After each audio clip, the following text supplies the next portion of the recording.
জয় মা তারার জয়, জয় শ্রীগুরু বামদেবের জয়।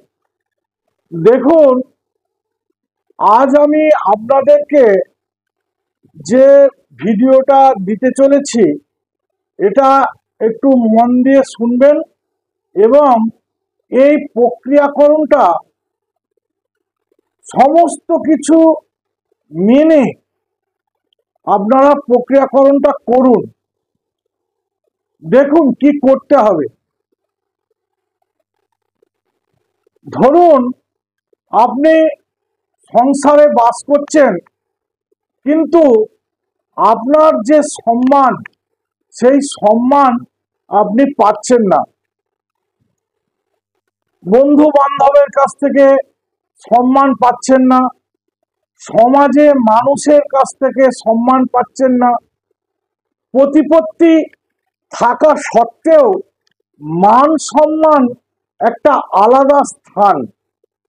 এই স্থান থেকে যদি কেউ বিতাড়িত হয়, মান সম্মান না পান, তাহলে আমি একটা ছোট্ট প্রক্রিয়াকরণ দিচ্ছি।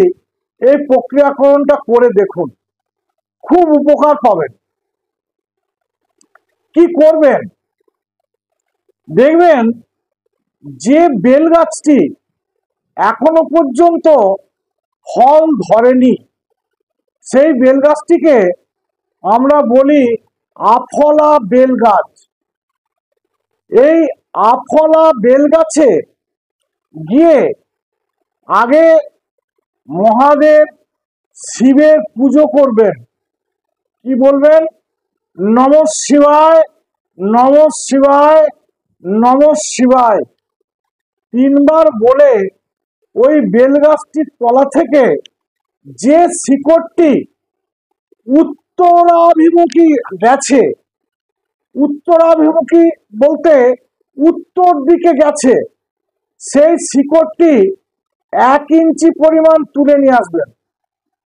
নিয়ে এসে সেটা গঙ্গা জলে ধৌত করবেন, করে দুধে ধৌত করবেন, করে সেই 1 ইঞ্চি পরিমাণ বেলগাছটির শেকড়টি একটি কবজে ভরে ডান হাতে সাদা সুতো দিয়ে ধারণ করবেন।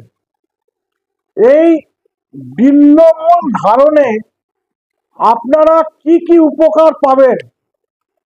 সেটি হচ্ছে মান সম্মান পাবেন, সমাজে প্রতিপত্তি পাবেন, যাদের লটারি কাটার নেশা আছে তারা খুব বড় রকম দান পেলেও পেতে পারেন, এই উপকারগুলি পাবেন। তাহলে নমস্কার, আজ এই পর্যন্তই।